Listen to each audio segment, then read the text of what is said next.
baharini. Mnyama atokae baharini. Mnyama atokae baharini. Maandiko ya somo yanapatikana kwenye kitabu cha Ufunuo sura ya 13 mstari wa 1 hadi wa 10. Ufunuo 13 mstari wa 1 hadi wa 10. Basi aliyepata naomba uweze kusoma. Nataka tujifunze somo hili kwa siku ya leo. Tunajua ya kwamba tupo kwenye nyakati za siku za mwisho. Masihi wetu yuko malangoni kwa ajili ya kurudi kuja kulichukua kanisa. Na kanisa likisha kuchukuliwa, nini kitatokea? Baada ya kanisa kunyakuliwa, nini kitatokea? Kwa sababu tunajua wazi ya kwamba yaliyotabiriwa yamekwisha kutimia karibu asilimia zote. Tunachosubiri ni unabii wa Masihi wetu kuja kulichukua kanisa, au bibi harusi wake kumpeleka mahali pale ambapo amepaandaa kwa ajili ya bibi harusi wake. Jamani, Bwana Yesu asifiwe. Naomba basi usome kama umekwisha kupata andiko hilo. Twende haraka. Amina.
Akapewa uwezo wa kufanya kazi yake miezi 42.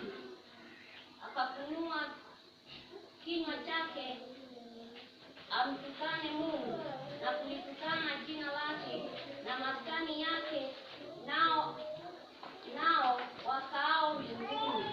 Tena akapewa kufanya vita na watakatifu na kuwashinda. Akapewa uwezo juu ya kila kabila na jamaa na lugha na taifa, na watu wote wakaao juu ya nchi watamsujudu. Kila ambaye jina lake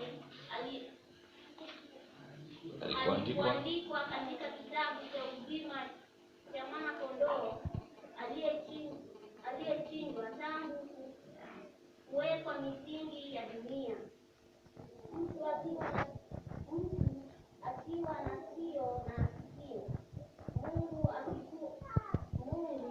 akichukua mateka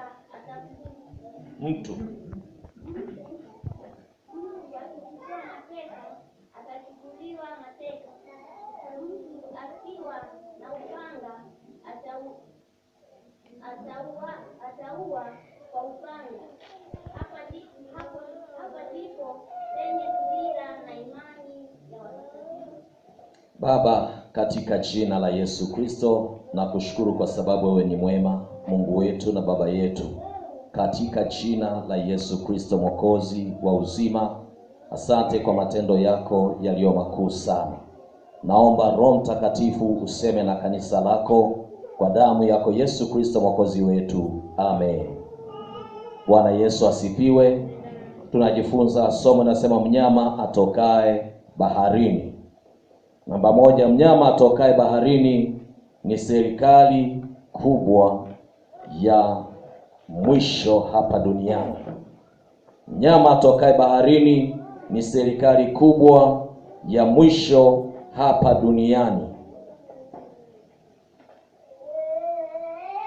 ikijumuisha falme 10 chini ya uongozi na utawala wa mpinga Kristo. Huyu ni mwanadamu halisi atakaye kuwa mkatili kama mnyama. Jamani, Bwana Yesu asifiwe. Maana tunaposoma Biblia kwenye kitabu hiki cha Ufunuo, ambaye mwandishi ni Yohana, na tunaona kwamba wakati anaandika Yohana alikuwa ametupwa kwenye kile kisiwa cha Patmo, kwa sababu alikuwa anatafuta kumwangamiza na kumuua. Walipokuwa wameshindwa kumuua katika ya kawaida, wakampeleka kwenye kile kisiwa cha Patmo, na huko ndiko alikokwenda kuyapata maono haya yanayohusiana na yale makanisa 7 aliyoamua kuyaandikia ujumbe. Na pia tunaona kwamba ujumbe huu ulikuwa umelenga nyakati za mwisho, na wakati huo kanisa tayari litakuwa limekwisha kuondoka. Na nimekuambia kwamba mnyama huyu ambaye anazungumzwa hapa, huyu sio mwingine, ni mpinga Kristo. Na mpinga Kristo anaitwa mnyama kwa sababu tabia zake na matendo yake yanafanana na mnyama mkatili ambaye hana huruma. Lakini tunaona huyu mnyama atakuja kwa sera nzuri sana. Atakuja kama mtu mwenye huruma, atakuja kama mtu mwenye kutengeneza uchumi, kwa sababu uchumi wa dunia umekwisha kuharibika.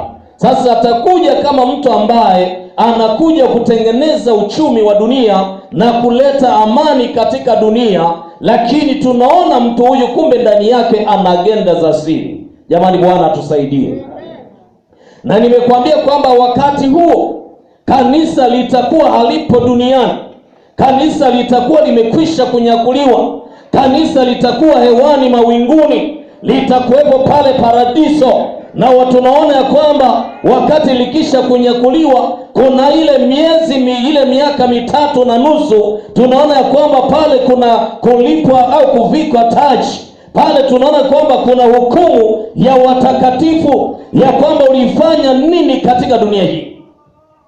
Kwa hiyo kanisa litakuwepo pale kwa ajili ya kupokea taji, au kwa ajili ya hukumu na kupokea taji za ushindi, zile yale mambo ambayo uliweza kuyashinda katika ulimwengu huu. Na wakati huo huo, huyu mpinga Kristo hapa duniani ataweka agano thabiti pamoja na Israeli kwa juma moja. Na tunaona hilo juma moja nalo lizungumzia, maana yake tayari lina miaka 7. Hilo juma moja lina miaka 7 na nusu juma tayari atakapokuwa ameweka agano pale. Lakini napofika nusu juma, Israeli watashituka. Kuna vitu tutaviona pale mbele. Watashituka, watasema huyu siye. Jamani, Bwana atusaidie. Kwa hiyo tunapozungumza juu ya vitu hivi, ninaongelea kipindi kanisa halipo. Maana kanisa wakati tulio nao lipo kwenye juma la 69. Limebaki lile juma moja ambalo litakuja kukamilisha juma la 70. Hilo ndilo ambalo bado halijatimia. Kwa hiyo tupo kwenye juma la 69, na kama tupo kwenye juma la 69, manake chochote chaweza kutokea kuanzia sasa. Haleluya! Chochote chaweza kutokea. Kinachotakiwa ni kwamba mwanadamu ambaye ameumbwa kwa sura ya Mungu na tayari amekwisha kuokolewa kwa damu ya malipizi, damu ya mwana kondoo, kinachotakiwa ni kuishi maisha ya utauwa, maisha matakatifu. Kinachotakiwa ni kwamba mlingane Kristo, maana tunajua dalili zinaonyesha ya kwamba mpinga Kristo sio muda mrefu ataikabidhiwa dunia. Sio muda mrefu, maana yaliyotabiriwa yamekwisha kutimia, na dalili zinaonyesha wazi, na tayari vitu vya mpinga Kristo vimeanza kujitokeza. Hivi unaelewa hilo, ya kwamba vimeshaanza kujitokeza vitu vya mpinga Kristo? Jamani, Bwana atusaidie. Maana tunafahamu ya kwamba baada ya kanisa kuondoka hapa duniani itakuwa ni patashika. Itakuwa hakuna kuuza, hakuna kununua hapa duniani kanisa likiondoka. Na ukiangalia wakati tulio nao ni wakati mgumu. Kwanza hizi tunazopewa nini? Hizi kadi hizo zinatufanya au zinamfanya mwanadamu aanze kuzoea mazingira ya wakati ule. Hizo ni njama, hizo ni njia zinamfanya mwanadamu aanze kuzoea mazingira, kutumia kadi. Mara sio hivi nini vya mjasiriamali, bila hicho kitambulisho. Sikisheria utakiwa kuuza, unatakiwa na kitambulisho. Utakiwa na kitambulisho ili uweze kuuza biashara yako. Lakini bado sasa chanjo imekuja vizuri kwa ajili ya tiba za watu na kinga, lakini pia unatakiwa upewe kikadi. Tunaenda mdogo mdogo, pole pole, tunaenda taratibu. Jamani, Bwana atusaidie. Sasa hivi itafika mahali hata kusafiri, huwezi kusafiri bila kuchanjwa. Huwezi kusafiri. Nchi za wenzetu kama Uganda, Burundi kule, mtoto hawezi kwenda shule kama hajachanjwa, na ukichanjwa lazima uwe na kikadi. Na sasa hivi wakuu wa dunia wameanza kukaa vikao vya dunia wakiwa na agenda zao 4: uchumi, amani, na pia dini moja katika ulimwengu huu. Hivyo vitu vimeanza kujadiliwa, na sasa hivi muunganiko umeanza kuunganwa vizuri sana. Hiyo yote ni maandalizi ya mnyama ambaye anakuja kutawala ulimwengu. Maana mnyama akishatawala, pesa itakayotumika ni moja na rais ni mmoja kwa dunia nzima, ambaye ni mnyama. Sasa wewe ni msomi wa TAG, ninapozungumza mnyama unanielewa ni kitu gani naongea?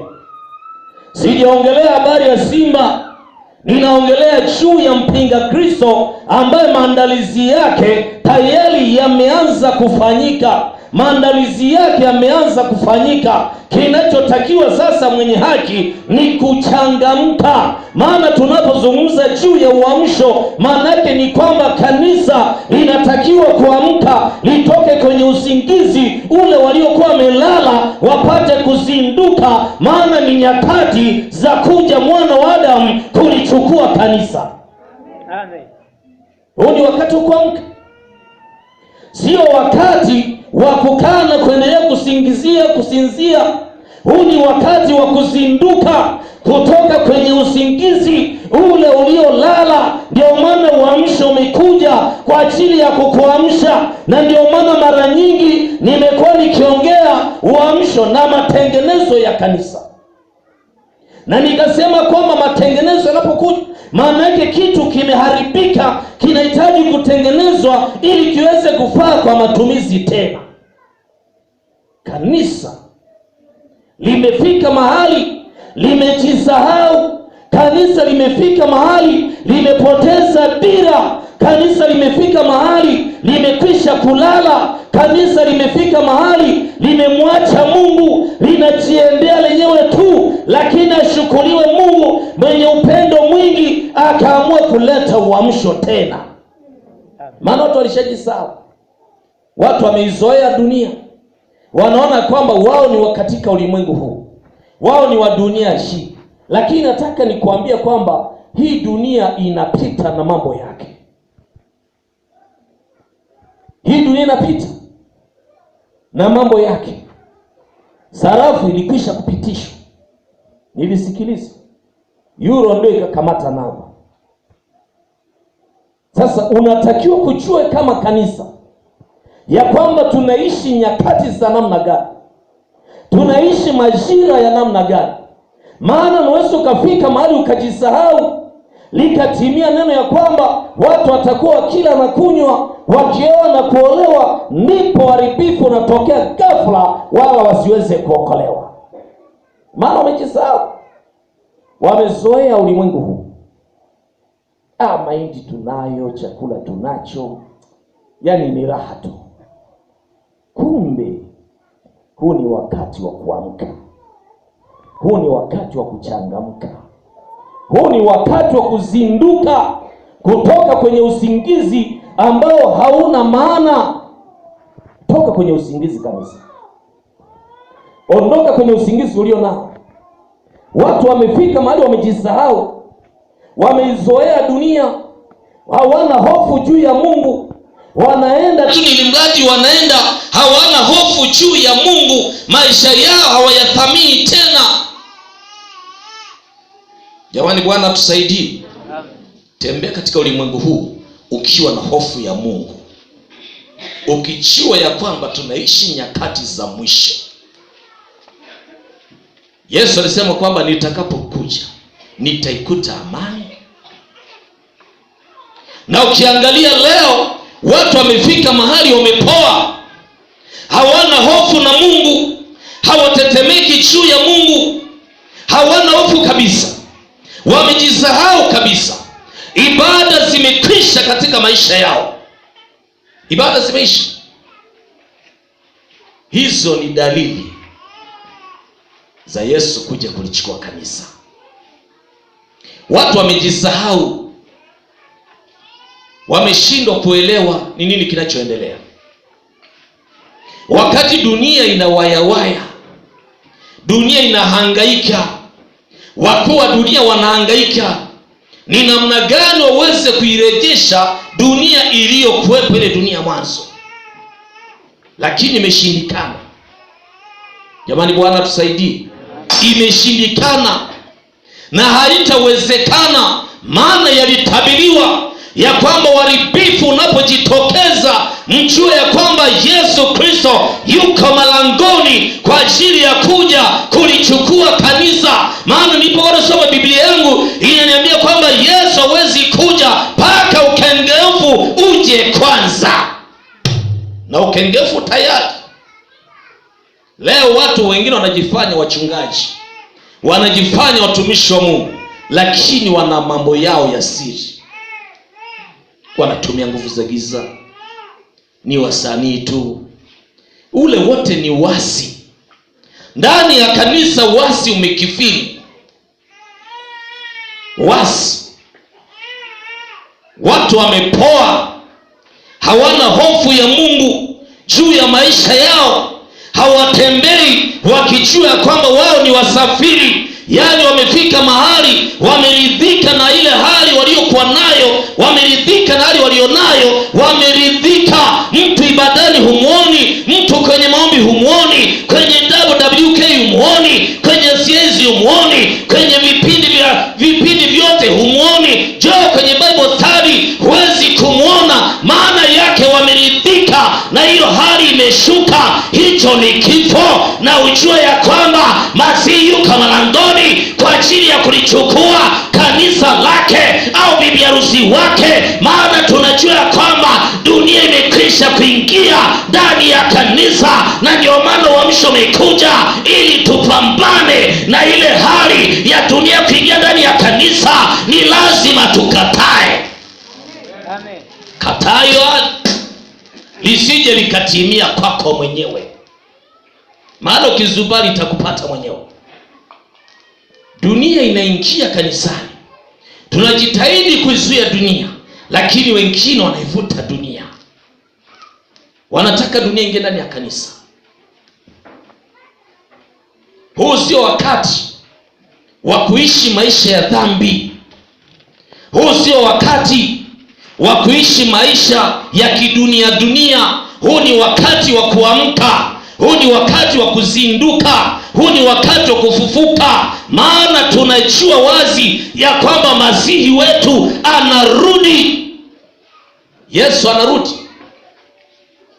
Na mara nyingi umekuwa ukisikia Yesu anarudi, na umefika mahali ya maneno pengine umeyazoea na kuona ni jambo la kawaida, ya kwamba Yesu anarudi, Yesu anarudi. Lakini nataka nikwambie Yesu anarudi, na Yesu anaporudi anakuja kuwachukua watu waliojikana, watu ambao ni watakatifu, maisha yao wameyakabidhi kwa Yesu Kristo, watu ambao ni kanisa, watu ambao ni kusanyiko la Mungu, waliokaa wakapatana kumwabudu Mungu katika roho na pia kweli, watu waliokaa wakakubaliana ya kwamba dhambi kwangu hapana, ya kwamba mimi niko tayari kumtumikia Bwana. Watu waliokaa wakajadili juu ya Mungu peke yake, sio shetani.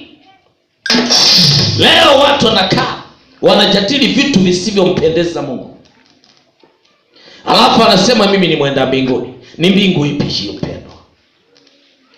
Huu ni wakati wa kuamka. Leo watu wanaishi kiujanja ujanja ndani ya kanisa. Leo watu wanaishi kiusanisani ndani ya kanisa. Leo watu wamepoa, watu wamejisahau, wameridhika na maisha ya hapa duniani. Wanaona ndio maisha,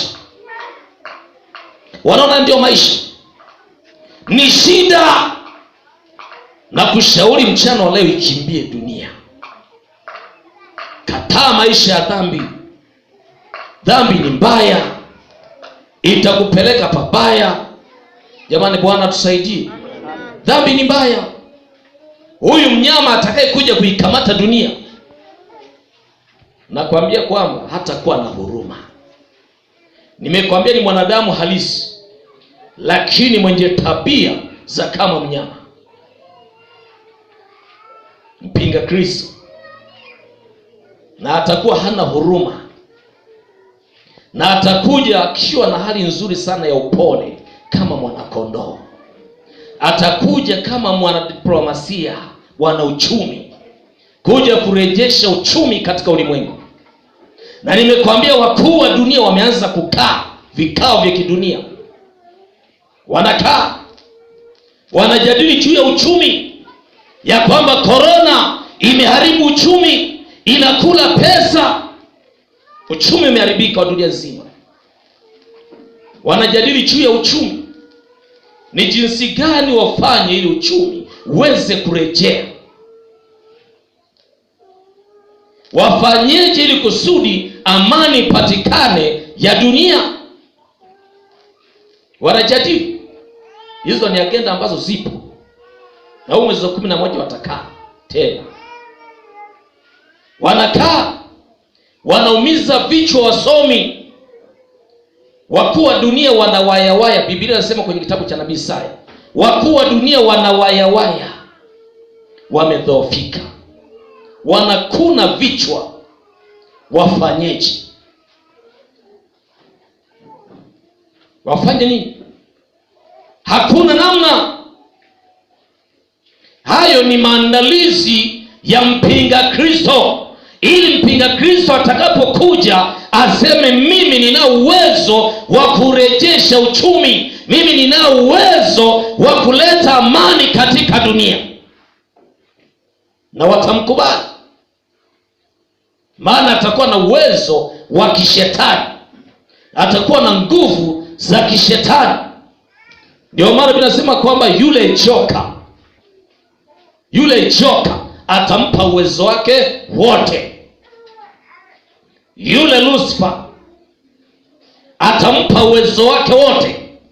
Kwa hiyo atafanya vitu vya kutisha katika ulimwengu huu, atafanya vitu vya kusababisha mambo katika ulimwengu huu, atafanya vitu vitakavyoonekana kila mmoja atamkubali na atamsujudia, na akisema huyu Bwana anafaa, kwa sababu ndani yake yuko Lucifer, yuko Ibilisi, yuko shetani, atakuwepo ndani yake. Kwa hiyo atafanya mambo kishetani, na hata kuwa na huruma, kwa sababu Lucifer atakuwa ametoka na kumwingia jamaa na kumkabidhi kiti chake cha enzi. Kwa hiyo atafanya mambo yake kama shetani, atafanya kwa ukatili sana. lakini hapo mwanzoni ataingia kwa sera nzuri sana, ataingia vizuri sana, watamkubali mpaka Israeli watawekeana mkataba kwa juma moja. Lakini baada ya nusu juma tu atawageuka na kusema, mimi ndiye Mungu ninayetakiwa kuabudiwa. Na Israeli watakataa, watakumbuka ya kwamba mtakapoliona chukizo la uharibifu limesimama patakatifu, tambueni ya kwamba huu sio wakati wa amani. Kwa hiyo watakataa, watasema jamaa ametuingilia, watauvunja mkataba. Na wakiuvunja mkataba, vitapigwa dunia nzima. Mataifa yote yataamrishwa kuipiga Israeli. Jamani, Bwana atusaidie. Bwana atusaidie. Ishi maisha matakatifu, mlingane Mungu. Kanisa, tembea na nguvu za Mungu. Unapofanya kazi zako, fanya ukiwa na akili ya ziada ya kwamba chochote kinaweza kikatokea. Fanya mambo yako, lakini akili ya ziada iwepo kwamba Yesu wakati wote anaweza karudi. Parapanda linaweza likalia wakati wote. Mwambie mwenzako usilale. Yaani unasinzia mpaka unataka kupiga hedi wenzio. Sasa kama usikii haya, wewe si shida. Hai. Jamani, Bwana tusaidie.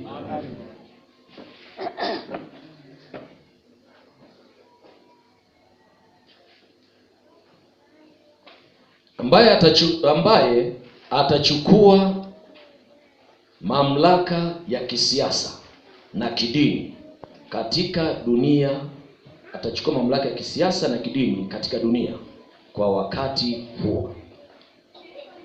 Huyu mnyama au mpinga Kristo atakuja kuchukua mamlaka ya kisiasa. Nimekwambia kwamba wakuu wa dunia wameanza kukaa. Hayo ni maandalizi, wao hata kama wajuu wameanza kukaa, na tayari dunia ipo kwenye hali ngumu. Kwa hiyo watakuja kumkabidhi kama mwenyekiti kwa hiari yao. Atakuja kuchukua mamlaka ya kisiasa, maana yake anakuwa ndio mtawala wa dunia nzima, na pia atachukua mamlaka ya kidini dunia nzima. Anayetakiwa kuabudiwa ni yeye. Jamani, Bwana atusaidie. Bwana atusaidie. Na unaambiwa sasa hivi Ukristo na Uislamu unaenda kuungana hivi, na tayari mchakato upo ili kuwa dini moja. Yes, bado huko ndio tunapambana, huyu Muislamu, huyu sijui ni nani. Sasa Ukristo na Uislamu unaungana. Jamani, Bwana tusaidie. Bwana tusaidie. Na tayari wamekwisha kusaini wakuu kwa kitu kimoja, kuwa dini moja dunia nzima. Ndio maana kuambia kuwa makini. Huu sio wakati wa kuzubaa. Huu ni wakati wa kuamka kanisa. Huu ni wakati wa kurudi kwa Baba yetu na kumwambia Mungu, tumetambua ya kwamba tulishafika mahali tumejisahau. Sasa tunaamka kwa upya. Sasa tunaamka kwa upya.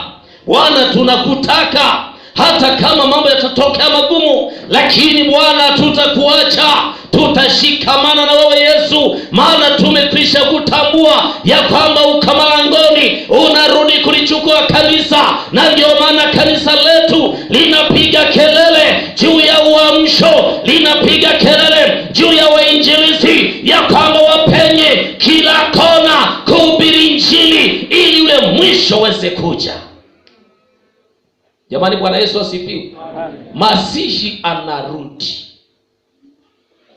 Kanisa, Yesu anarudi. Leo watu wamepofushwa na shetani, wamepofuka kweli kweli. Usingizi wa kiroho umewakamata kweli. Usingizi wa kiroho umewakamata. Lakini nataka nikwambie usingizi ukatae. Hilo blanketi litupe kule. Changamka mwenyewe. Ukakiinue kichwa chako ukamlaki Bwana mawinguni.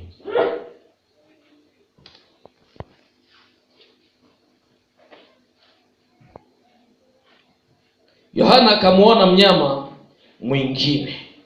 Hebu angalia mstari wa 11 hadi wa 18. Yohana akamuona mnyama mwingine. Hebu soma pale. Maana ni mambo yalikuwa yanaonyeshwa Yohana kwenye ulimwengu wa roho. Ufunuo hiyo 13 mstari wa 11 hadi wa 18.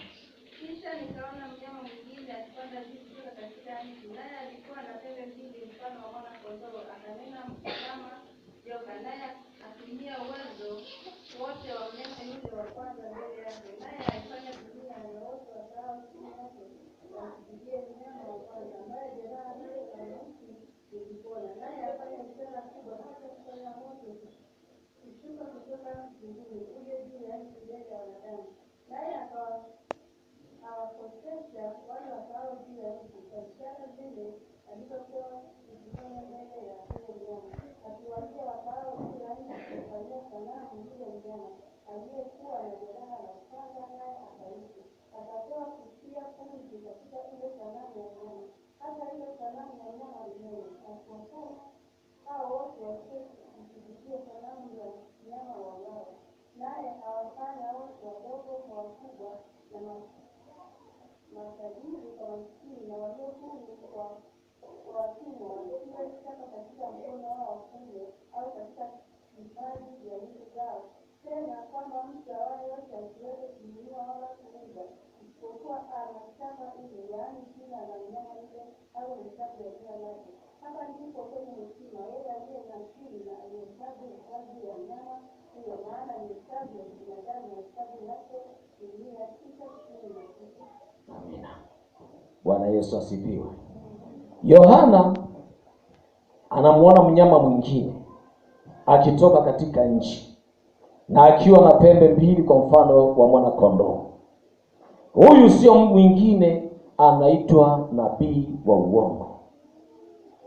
Nabii wa uongo atakuja naye kwa sera zake akinena kama joka, kwa sababu ndani yake pia imo nguvu ya yule joka, akimpigia debe yule mnyama wa kwanza, ili wanadamu wapate kumsujudia mnyama yule wa kwanza, wapate kumwelewa mnyama yule wa kwanza, wapate kumwabudu mnyama yule wa kwanza ambaye nimekuambia ni mpinga Kristo. Wataifanya kazi wawili kwa pamoja.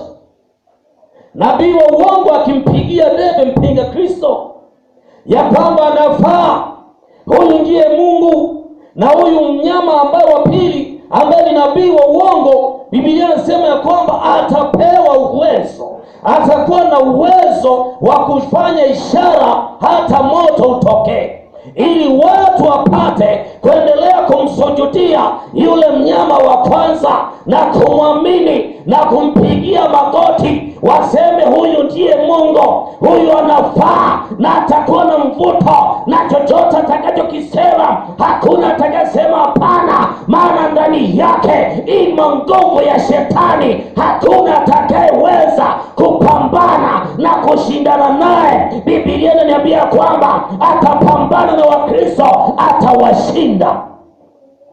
Atawashinda kwa namna gani? Haina maana ya kwamba atawashinda wapate kumsujudia wale Wakristo wa kipindi hicho ambacho watakuwa wameachwa. Maana yake atawaua, watakataa kumsujudia, watakataa kumwinamia, atawakata vichwa. Ndio maana ya kuwashinda. Haleluya. Ndio maana ya kuwashinda. Maana yake watakataa kumsujudia, watakataa kumwinamia, watakataa, itabidi zipigwe, na atawashinda. Maana yake atawaua. Jamani, Bwana atusaidie. Hicho kitakuwa ni kipindi kigumu, kipindi cha dhiki kuu, kipindi cha taabu, kipindi cha maumivu, kipindi cha mateso. Hakuna mahali pa kukimbilia. Hata kama utakimbilia milimani, utaona na utakamatwa tu. Utakamatwa tu. Na wakati huo hakuna kuuza wala kununua bila kuwa na chapa ya 666, bila kuwa na 666. Jamani, Bwana tusaidie. Na namba moja hiyo ya 6 hiyo inawakilisha mwanadamu, na hiyo namba 666 hizo 3 zinamwakilisha Mungu, 3 mtakatifu. Jamani, Bwana tusaidie, zinamwakilisha Mungu. Kwa hiyo huyu mwanadamu huyu ambaye atajifanya Mungu, ambaye ni mnyama, hakuna atakayeweza kushindana naye, hakuna atakayeweza kupambana naye, hakuna. Kinachotakiwa ni kwamba ishi maisha matakatifu. Parapanda litakapolia uwe miongoni mwao watakaotwaliwa. Maana tumeona kazi ya mnyama wa kwanza, na pia tumeona jamaa huyu mnyama wa pili ambaye ni nabii wa uongo. Watafanya kazi kwa pamoja. Na tumeona ya kwamba huyu mpinga Kristo atakuja, atapata mamlaka ya kisiasa na ya kidini. Maanake kisiasa yeye ndio mtawala wa dunia. Ukirudi kidini, yeye ndio anatakiwa kuabudiwa. Na mabango yatabandikwa kona zote, kwenye misikiti na makanisani na maeneo yote, ya kwamba huyu ndio mtawala na huyu ndio anatakiwa kuabudiwa. Wanadamu hawataweza kukataa, kwanza na mvuto wa kishetani ndani yake. Watu lolote atakaloliongea dunia inasema ndio anafaa, hakuna atakayepinga. Sasa ukikushinda wokovu wa neema, wokovu wa upanga utaweza? Wokovu huu ukikushinda, wokovu wa neema, je, wokovu wa upanga utaweza? Leo tunaongea juu ya wokovu. Mtu anatoka hapa anaenda kuzini, mtu anatoka hapa anaenda kuloga, mtu anatoka hapa anaenda kutukana, mtu anatoka hapa pengine anaenda kupigana. Ule wokovu wa upanga utaweza? Mtu anatoka hapa anaenda kuongea uongo, unaongea uongo, unaenda kuzini wewe. Shida inakuja wewe, taabu inakuja, mateso yanakuja, maumivu yanakuja, wakati wa kilio unakuja. Yesu anarudi. Haya yote unayoyaona ni maandalizi ya mpinga Kristo. Utafika hospitalini, hata tunakoelekea utafika hospitalini, utaambiwa kwamba huwezi kutibiwa. Kapate chanjo kwanza, kapate chanjo, urudi upate tiba, na maeneo mengine yanaweza kufanyika. Shauri yako. Masihi anarudi.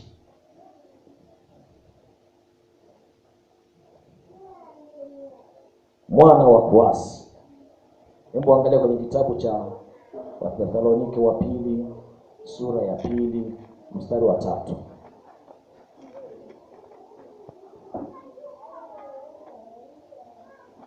Wathesalonike wa pili sura ya 2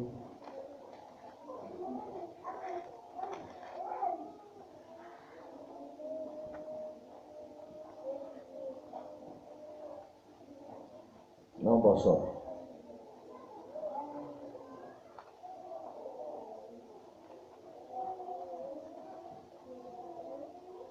Hakuna aliyefika. Wathesalonike wa pili sura ya 2 mstari wa 3.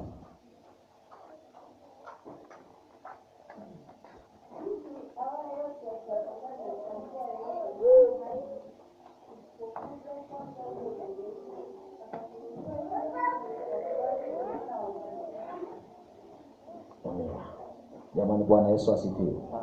Mtu awaye yote asiwadanganye kwa njia yoyote, maana haiji usipokuja kwanza ule ukengeufu. Atafunuliwa yule mtu wa kuasi, mwana wa uharibifu. Jamani, Bwana Yesu asifiwe. Ukengeufu. Hebu angalia kwanza dunia ya leo, litazame kanisa. Maana tunapozungumza juu ya ukengeufu, ni hali fulani ya kuasi. Tulikubaliana kufanya hivi, lakini mtu